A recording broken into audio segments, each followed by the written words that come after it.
की काय सिच्युएशन आहे. परिस्थिती थोडीशी म्हणजे आपल्याला परिणाम त्याचे होतात आहेत प्रत्येकाला. आपल्याकडे काय होतं, एक जण कोण पुढाकार घेतला ना, सो मग त्याला कसं खेचूया पाठी किंवा त्याचं कसं आपली नाचक्की करता येईल यासाठी भरपूर जण प्रयत्न करतात. पुन्हा एकदा जिथे सुरुवात केली तिथे जायला लागतं आणि ती परिस्थिती कधी येऊ शकते.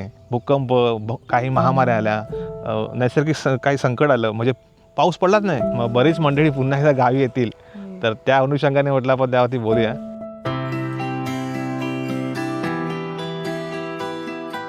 नमस्कार मंडळी, आलेलो आहे कोकणातल्या गावी आणि रिलॅक्स आम्ही सहज बाहेर पडलेलो फिरायला. उद्याला आम्हाला जायचं आहे परत एकदा पनवेलला, पण आम्ही 2 दिवसासाठी गावी आलो. तर म्हटलं जरा रिलॅक्स फिरूया. शूट पण म्हटलं थोडंसं केलं इकडचं, आणि जाता जाता आम्हाला वाटलं की एक टॉपिक आहे त्यावरती आपण एक छान असा व्हिडिओ बनवू शकतो. कारण की सध्या अशी परिस्थिती निर्माण झालेली आहे जगामध्ये, जी परिस्थिती युद्धजन्य परिस्थिती निर्माण झालेली आहे. वेगवेगळे देश त्या युद्धामध्ये सामील होत आहेत, काही जण स्टेटमेंट देत आहेत, काही जण देशांवरती त्या युद्धाचा परिणाम आता व्हायला लागला आहे. जसं की आपल्या भारतावरती पण जे तेल आहे आपण आयात करतो, खूप प्रमाणात आपलं तेल आपलं आयात होतं, ते सगळं आता त्यावरती इफेक्ट पडायला लागला आहे. त्यामुळे LPG आपण जो घरी वापरतो गॅस, त्यासाठी लाईन लागल्या आहेत. बहुतेक सगळ्या वस्तू आहेत आता त्या महाग झाल्यात. म्हणजे दैनंदिन जीवनामध्ये लागणाऱ्या सगळ्या वस्तू आपल्याला घरी वापरतो त्या पण महाग झाल्यात. आणि ह्यामुळे लॉकडाऊन होतो की काय, कारण की मध्ये मोदीजींचं एक भाषण झालं, त्यानंतर भरपूर सारे असे व्हिडिओ बनले त्याच्यामुळे लॉकडाऊन होतोय की होईल अशा प्रकारचे चर्चा करायला लागले. त्यावेळेस मग बरीच मंडळी पुन्हा एकदा गावी येतील. तर त्या अनुषंगाने म्हटलं आपण त्यावरती बोलूया की काय सिच्युएशन आहे. परिस्थिती थोडीशी म्हणजे आपल्याला परिणाम त्याचे होतात आहेत प्रत्येकाला. जसं करोना आला होता नाही, आता पण मुंबईत आपण बाजारात जाताना आपल्याला काही वस्तू महाग मिळत आहेत. आम्ही सुद्धा स्वतः व्यवसाय करतो, तर आम्ही जे पॅकिंगचे मटेरियल घेतो, जे प्लास्टिक असतं किंवा काही बॉक्सेस वगैरे असतात, त्यांचे किंमत डायरेक्ट वाढलेत काही पर्सेंटेजनी, 2%, 3%ने रेट वाढलेत त्यांचे. आणि मसाले जे आपण कांडप करतो आम्ही, त्यावेळेस मसाला जो भाजताना जो आपल्याला गॅस लागतो, खडे मसाले भाजताना वगैरे, तर त्यावेळेस ते गॅस मिळत नाही, कमर्शियल गॅस मिळत नाही आता सिलेंडर. सो त्याच्या किमती वाढल्यात. म्हणजे जिथे 60-70 रुपये कांडप 1 किलोला काढायला लागायचे, ते 100 रुपये, 120 रुपये वगैरे लागायला लागले आता. सो ते गणित बिघडलं आहे, त्यामुळे मसाल्यांचे प्राईससुद्धा वाढलेले आहेत.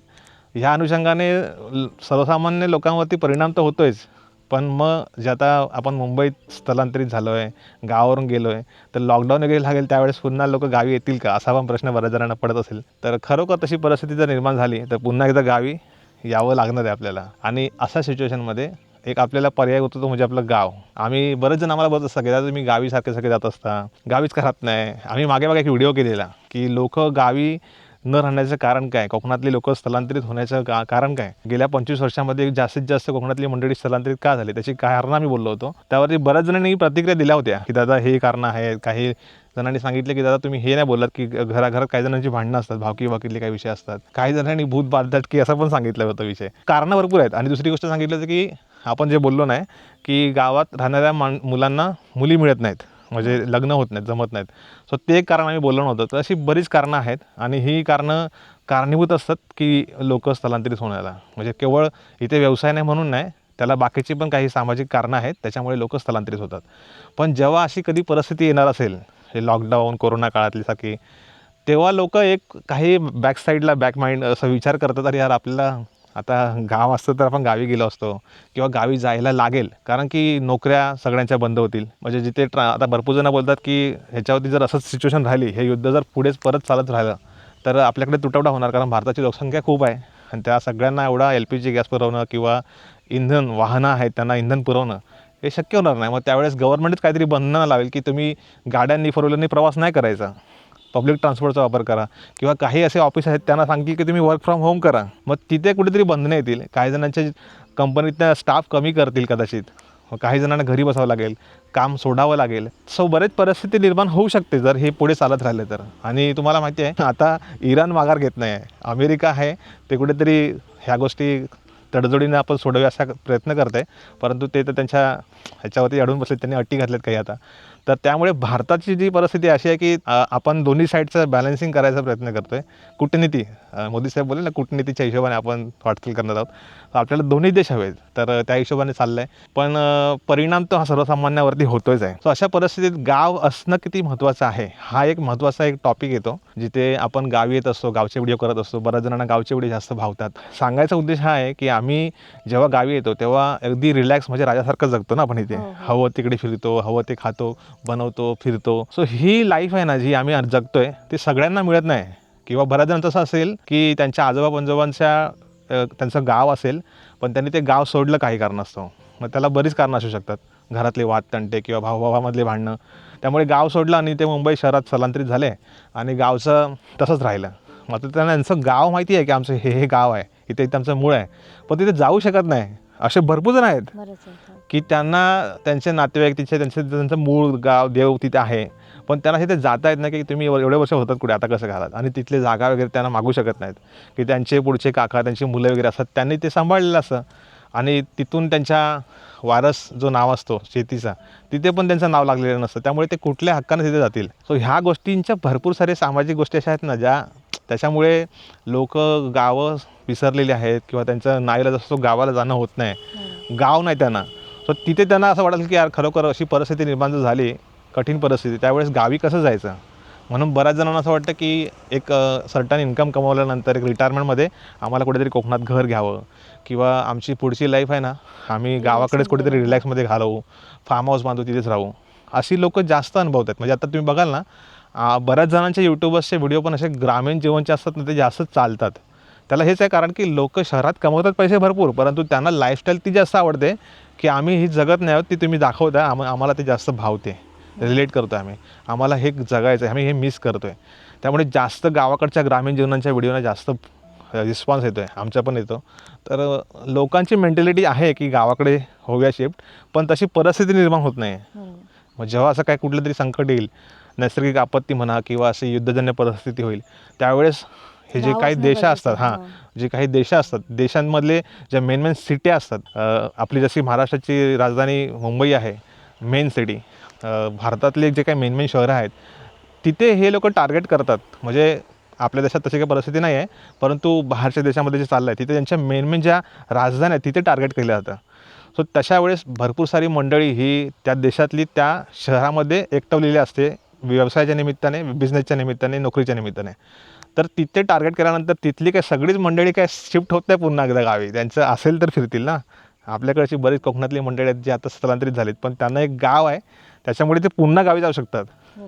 जरी काय परिस्थिती कठीण झाली तरी गावी येऊ शकतात. कोरोना काळात तुम्ही बघितलं असेल, अक्षरशः लोकांनी सडनली लॉकडाऊन केला होता. म्हणजे ते जो पसरणारा विषाणू होता हवेमधून, त्याच्यामुळे लोकांना गावाला जायलासुद्धा नाही मिळालं. म्हणजे एवढी कठीण परिस्थिती होती. गाड्या बंद झालेल्या, सगळं स्टॉप झालेलं, बाहेर फिरू शकत नव्हतं, पोलीस बंदोबस्त राहायचा. एवढी कठीण परिस्थिती, म्हणजे गाव असून पण गावाला जाता येत नाही अशी परिस्थिती होती. पण युद्धजन्य परिस्थितीमध्ये असं काय झालं, अटक वगैरे झाला काय, तर शेवटी स्थलांतर हा करायच लागणार आहे. ज्यांची गावं आहेत ती गावी जातील, जेणेकरून आम्ही सेफ राहू. सेफ्टीच्या दृष्टीने प्रत्येकजण पहिला बघेल, फॅमिली घेऊन शिफ्ट होईल. भले ते ट्रान्सपोर्ट नसेल, लोक चालत अक्षरशः गावी येतील.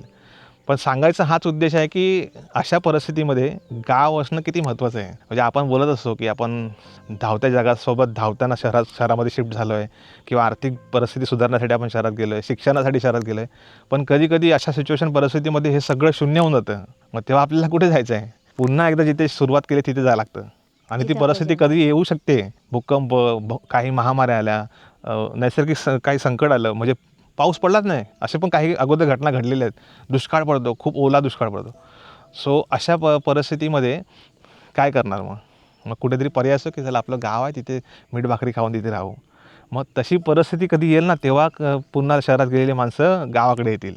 तर हे आम्ही मागच्या वेळेस व्हिडिओ केला, त्याचं मागचं हे उत्तर आहे. थोडंसं आपण हे एक सिरीज पण करू शकतो की ह्याच्या पुढे काय करायला पाहिजे, काय करायला पाहिजे. तर हे आहे की जेव्हा परिस्थिती निर्माण होते, आम्ही बोललो ना, असं कुठेतरी परिस्थिती निर्माण होईल तेव्हा लोक पुन्हा गावी येतील. गावी कसं म्हणजे काही पैसे जास्त नसले तरी काही ना काही छोट्याशा गोष्टीमध्ये खुश राहू शकतात. मुंबईला कसं सगळ्या गोष्टीला पैसे लागतात. हो, सगळ्या गोष्टी विकत घेतल्याशिवाय खायला मिळणार नाही, असं आहे. गावी तसं नाही. तसं नसतं. आता आम्ही जरी रानामध्ये काहीच नसलं तरी बाबा खाजनात गेले, काहीतरी आणलं, पाठी खाडी आमची गेलो, घेऊन इथे काहीतरी आलं. आणलं, कोळंबी आणली, बनवलं. खेकडे आणले, काहीतरी बनवलं.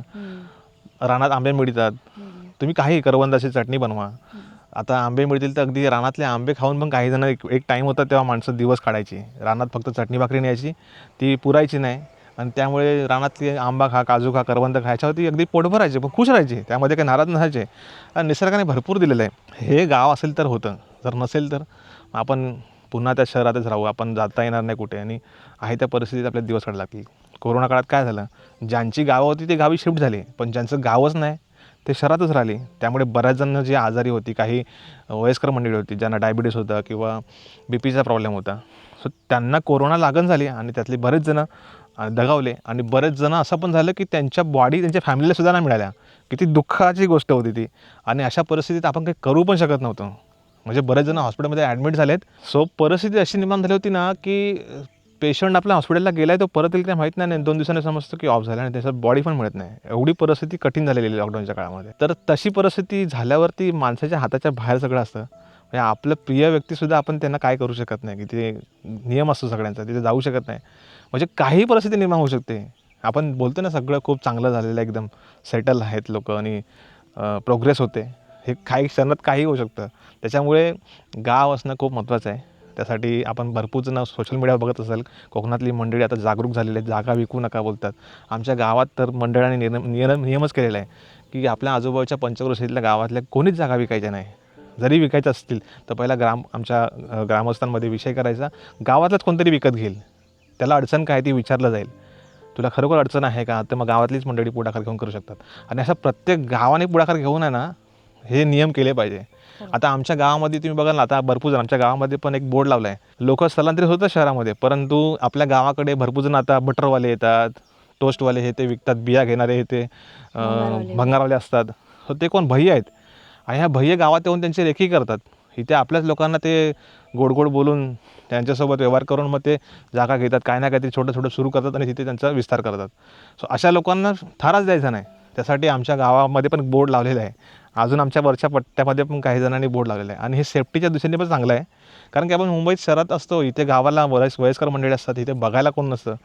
गावाला काही होऊ खूप साऱ्या शकतं, घटना घडल्यात पण अशा घडतात पण अशा. हां, काही ठिकाणी घडल्यात. त्याच्यावरती उपाय म्हणून आता कॅमेरे लावणं, वायफायवरती कनेक्शन करणं, ह्या गोष्टी खूप इम्पॉर्टंट आहेत. आम्ही मागच्या वेळेत पण बोललेलो, सिच्युएशननुसार आपल्याला बदलायला लागणार आहे. आता गावात तुम्ही कोकणात बघाल, बऱ्याच सर्रास गावामध्ये रेंजच नाही आहे. तर आमच्या गावात BSNLची रेंज असते, कधी 4 दिवस असते तर 10 दिवस नसते, असा विषय असतो. पण आता तरी आम्ही पुढाकार घेऊन 10 जणांची मेंबर्स जमून आम्ही वायफाय कनेक्शन गावात आणलं.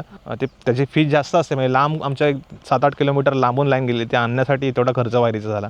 तर ते पुढाकार घेऊन कुठले तरी समविचारी लोक एकत्र येतील ना, तेव्हा ते होणार आहे. सो गावात वायफायला, त्यामुळे कमीत कमी कुठे काही दुःखद बऱ्याच घटना होईल, जणांना काय म्हणजे होईल, तर फोनवरती लगेच कळलं जातं मुंबईला. नाही तर आमच्याकडे मयत जरी झाला ना, तरी ते सांगायला आम्हाला अगदी केळशी फाटा देवारीकडे जायला लागायचं. मग एक 10-15 किलोमीटर फोन करून सांगायला. अशा भरपूर घटना घडलेल्या आहेत. सो ते डेव्हलपमेंट पण होणं गरजेचं आहे. आपण बोलतो की जागा विकू नका, हे ते करू नका, पण आपल्या जागा आहेत त्या तर डेव्हलप पण केल्या पाहिजे ना. म्हणजे आपल्या जागा एकरमध्ये जागा आहे आणि आपण मुंबईत काम करतो आहे, त्या जागा डेव्हलप कशा करता येईल त्यासाठी पुढाकार घेऊया. मग ते एकट्याने होत नसेल तर ग्रुपने आपण मित्रमंडळी एकत्र येऊन सगळ्यांनी पैसे गोळा करू आणि आपण एक बिझनेस मॉडेल तयार करू. इथे आपण पर्यटन असं करू शकतो. आपल्याकडे काय होतं, एक जण कोण पुढाकार घेतला ना, सो मग त्याला कसं खेचूया पाठी किंवा त्याचं कसं आपली नाचक्की करता येईल यासाठी भरपूर जण प्रयत्न करतात. काही जेलसी खूप असते, त्यामुळे तो करतोय ना, तर त्याला पुढे जाण्यासाठी सपोर्ट करण्यापेक्षा लोक त्याचा गैरवापर कसा करता येईल किंवा त्याचं नाव कसं करता येईल यासाठी बरेच जण प्रयत्न करणारे असतात. तर ते नसायला पाहिजे. ते नसेल तेव्हा आपलं एक बोलतात ना, आपण कोकणकरवासी सगळे गाववाले एकत्र पुढे जाऊ. आता आपल्याकडे खूप जागा अशा आमच्या गावाच्या आजूबाजूला पण आहेत, जिथे लोक शेती करायचे, आता हळूहळू शेती सोडायला लागलेत. तर तिथे आपण एकत्र येऊन, भले एकटा काय करू शकत नाही, खूप पैसा लागतो, इन्व्हेस्टमेंट लागते, लाखो करोडो रुपये लागतात त्यासाठी. पण जर ग्रुपने आलं तर कोलंबी प्रकल्प करू शकतो, आंब्याची बाग घेऊ शकतो. तिथे आपण 4 माणसं गावी, 4 माणसं मुंबईत राहून मार्केटिंग करून त्याचं सप्लाय करू शकतो. करायला गेलं तर खूप आहे, पण त्या विचारांची मंडळी एकत्र येणं गरजेचं आहे. आपल्याकडे कसं आहे, नवतरुणमुळं फक्त शनिवार रविवार म्हटलं की मॅच, क्रिकेट टुर्नामेंट याच्यामध्येच गेलेली आहे. त्याच्यामुळे आपली जी यंग क्रेज आहे ना, जी मेन क्रीम आहे, ती काही पर्सेंटेज म्हणजे ऑलमोस्ट 99% आहे ना, ती तिकडेच गेलेली आहे. त्यामुळे जे 20 ते 30 वर्षामध्ये जे करायचं जे काय असतं ना, म्हणजे सळसळतं रक्त, ते त्या वयामध्ये मैदानात जातं. आणि त्यात पण तिथे जाऊन पण काय कोण असं मोठा IPLला जात नाही किंवा कोण असं मोठ्या कुठल्या कंपनीतनं खेळत नाही. खूप सारे मी आता जातो ओल मैदानला, तिथे बघतो ना, खूप सारी मंडळी आपली नवतरुण मुलं आहेत ना गावागावातली सगळ्या, त्यांच्या आठवड्याभर त्या मॅचेस असतात. शनिवार आले की परत त्या मॅच खेळायचा, पूर्ण वर्षभर चालले असतात. चांगलं आहे ते, शारीरिकदृष्ट्या आपण फिट राहतो, करायला पाहिजे ते. पण त्यातनं आपलं काय पुढे होतं आहे का डेव्हलपमेंट? फक्त आपण टुर्नामेंट खेळतो आहे, गावाचं फक्त गावामध्ये कप्स आणतो आहे, गावाचं नाव होतं आहे, पण आपण प्रगती करतोय का त्यातनं काय, हे पण खूप गरजेचं आहे बघणं. म्हणजे स्वतः आत्मपरीक्षण करणं गरजेचं आहे. बाबा काही मंडळी चला क्रिकेटसाठी खेळतात, काय क्रिकेटसाठी 11 जण खेळतात, 20 जण पूर्ण क्रिकेटसाठी इंटरेस्ट घेतली, पण गावात मुलं किती असतात, सगळे बाकीचे काय करू शकतात ना वेगळं, हे करणं गरजेचं आहे. त्यासाठी वेगवेगळे ग्रुप्स बनवणं, प्रतिष्ठान निर्माण करणं, गावातचे मंडळ असतात त्याच्या थ्रू उपक्रम राबवणं, हे करायला पाहिजे. आमच्या गावात पण ते प्रयत्न चालू आहेत आणि छान रिस्पॉन्स पण त्यांना येतो. आता आमच्या मुंबईत पण टर्फ क्रिकेटची मॅच झालेली आहे, पण त्यानिमित्ताने एकत्र आलो. टुर्नामेंट आमच्या गावात पण असतात, पण हळूहळू डेव्हलपमेंटच्या हिशोबाने पण प्रोग्राम असे केले पाहिजे. आणि त्यासाठी आमचं मंडळ तर आहे चांगलं, गावात सगळी एकत्र आहेत. सो ते गावोगावची तुमच्या गावातली सिच्युएशन कशी आहे, सामाजिक लोकांची चळण म्हणलं ना, गटतट नसतील ना तर त्या गोष्टी शक्य आहेत. हां, बऱ्याच गावात असं असतं गटतट असतात, त्यामुळे नवतरुण मुलं एकत्र येत नाहीत. म्हणजे जुन्या विचारांनीच काय ना काहीतरी अगोदर झालेल्या गोष्टी त्या पुन्हा उसकल्या असतात आणि मग परत एकत्र यायच्या वेळेस ते जुने विषय काढले जातात. ते नको व्हायला. आणि ही प्रत्येक गावची परिस्थिती आहे. विषय आपला होता फक्त की लॉकडाऊनवरती लागून पुन्हा गावी यावं लागेल, पण त्याला बॅकग्राऊंडला बरीच सारी कारणं आहेत. सो त्याच्यावरती पण बोलणं गरजेचं आहे. तर हा एक छोटासा संदेश तुम्हाला यातनं द्यायचा होता की गाव असणं किती महत्त्वाचं आहे आपल्याला. गाव असेल, आता आम्ही गावी सारखं सारखं येत असतो, काही काम असेल तरी आम्ही येत असतो. मी तर म्हणतो दररोज पण येऊ आम्ही, अपडाऊन करू एक टायमाला. जेव्हा आमच्याकडे कोस्टल रूट होईल पनवेलवरून आम्हाला 4 तासामध्ये येऊ. तुम्ही बोलला, पण काही लोकांचे कसे विचार असतील की आमचे नोकरी धंदे, आम्हाला सुट्टी नसते, मग आम्ही कसं गावाला जाऊ शकतो, असं काही लोकांचा नाही, प्रश्न हा असतात ते ना. पण आहे. हां. मी तर म्हणतो ना, काय काय जण असे आहेत ना मंडळी, अगदी वर्ष येत नाही. हो, ते पण तुम्ही दर महिन्याला नका, आठवड्याला नका येऊ, तुम्ही सणासुदीला देऊ शकता ना. काय एक नाळ बांधली राहील, तुमचे मुलं येतील, त्यांना समजेल संस्कृती काय आपल्या इकडची. काय काहींचं असं असते, घरोघरी म्हणजे भांडणं असतात, मग त्याच्यामुळे ते कारणं नाही, असतात, कारणं असं पण बरीच आहेत. असतात. हां. आपण कारणं शोधा गेलो ना तर तशी बरीच आहेत न येण्याची कारणं. लोक बोलतात अरे आम्ही जर गावी 4-5 जण गेलो तर मग जाण्या येण्याचा खर्च 4-5-6,000 10,000 असंच होतं. फॅमिली मोठी असली का, फॅमिली मोठी असते, सॅलरी कमी असते त्यांना, मग शक्य नाही. आमचा हां, ट्रॅव्हलमध्ये एवढा खर्च होतो. सांगण्याचा उद्देश काय आहे हां, असं पण की काय काहींचं गाव असतं. पूर्ण सोडू नका, आपण कोणीच नका सोडू. मी काय म्हणते, जरी आपल्याला माहिती आहे खर्च होतो, पण आपण वर्षातनं 2दा तरी गावाला जरी आलो ना तरी भरपूर झालं. भरपूर झालं. गणपतीला या, शिमग्याला, नवरात्रीमध्ये या, एकदम पण असं एकदम पूर्ण गाव सोडू नका. हां. इथे तुमची जागा आहे, सातबारी आहे, त्याच्यावरती नावं चढवा. कारण की तुम्ही कसं असतं, हयात असतं तो लोक तोपर्यंत आपलं काम लवकर होणार असतं. पण जसं जसं मग आपले काही मंडळी आहेत ज्यांच्या नावावर सातबार आहे, ते गेल्यानंतर मग घरात वाद असतात काही जणांचे. मग तो मी सही नाही करणार, तू करून बघ, तू खर्च कर, असा विषय बऱ्याच जणांचे होतात. तर ते हे नको व्हायला. छोट्या छोट्या गोष्टी आहेत पण खूप महत्त्वाच्या आहेत. तहसीलदारला जावा, आजकाल सगळ्या बऱ्याच गोष्टी ऑनलाईन झाल्या आहेत, माहिती काढा, तिथे जाऊन तुम्ही फॉर्म भरा. तर हे सातबारा उतारांचं करणं खूप गरजेचं आहे. आपल्या जमिनी कुठे कुठे आहेत ते असं बघायला पाहिजे. रानातल्या जमिनी आता नवीन पिढीला माहितीच नाही. आमची केमरोण्यात जागा आहे, ते आमच्या भावकीची पूर्ण वडिलोपार्जित जागा, त्याच्यामध्ये आता जवळजवळ 60-70 जणांची नावं आहेत. म्हणजे त्यांची मुलं, मुलींची मुलं, ते आता सासरोडी माहेरी गेलेत, त्यांची नावं, असा तो पूर्ण कुटुंब वाढत गेलं आहे. मग ती जागा नेमकी आहे कुठे, हे जे जुनी मंडळी आहेत त्यांनाच माहिती आहे. त्यांना घेऊन कधीतरी जावा, बाबा मी म्हणत आला चला काका की आजोबा चला जाऊया बघायला आपली जागा कुठे आहे, यांची हद्द कुठून आहे ते बघा. नाहीतर मग काय ते तलाठी आणणार, ते सांगणार तुमची जागा ना, हां इथून इथे आहे, इथून इथे आहे. ते मग कोणाला लक्षात राहणार आहे. ह्या गोष्टी बघणं गरजेचं आहे.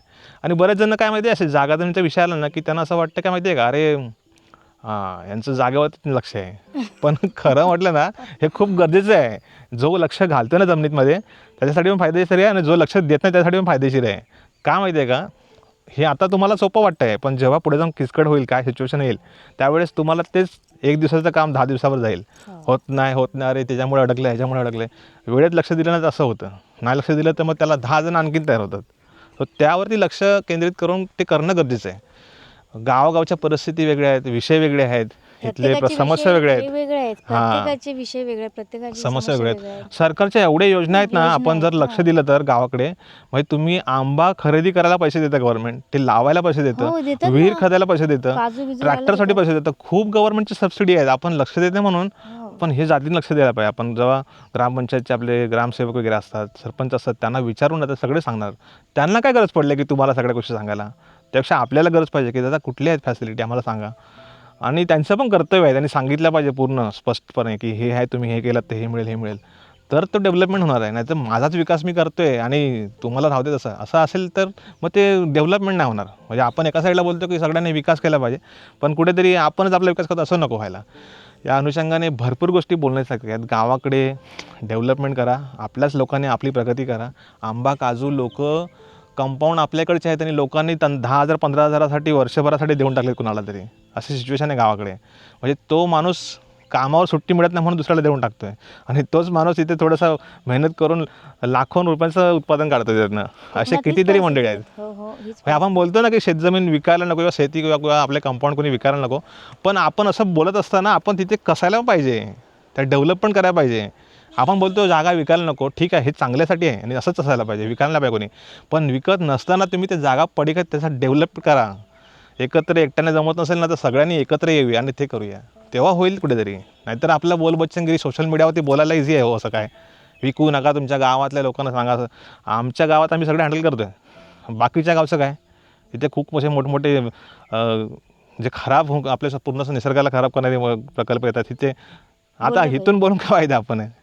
तिथल्या लोकांना तिथे कळायला पाहिजे. तिथल्या लोकांनी बोललं पाहिजे. हां, आपण ते ना- तिथे जे परिस्थिती चांगली जसं असेल आमच्या गावाने नियम घेतला जागा कुठे, तसं तुमच्या गावाने मिळून ते निर्णय सगळ्यांनी मिळून घेतलं हां पाहिजे. या गोष्टीसाठी सकारात्मक राहूया आणि तरच कोकणामध्ये डेव्हलप होईल.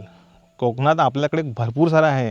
रानामध्ये एवढ्या वनस्पती आहेत ना, ते सगळ्या आयुर्वेदिक आहेत, त्याची आपल्याला माहिती नाही म्हणून ते शोधल्यात ना. आता इझिली फ्रीमध्ये मिळतं आहे, इझिली फ्रीमध्ये रानामध्ये पडल्यात अशा त्या वनस्पती.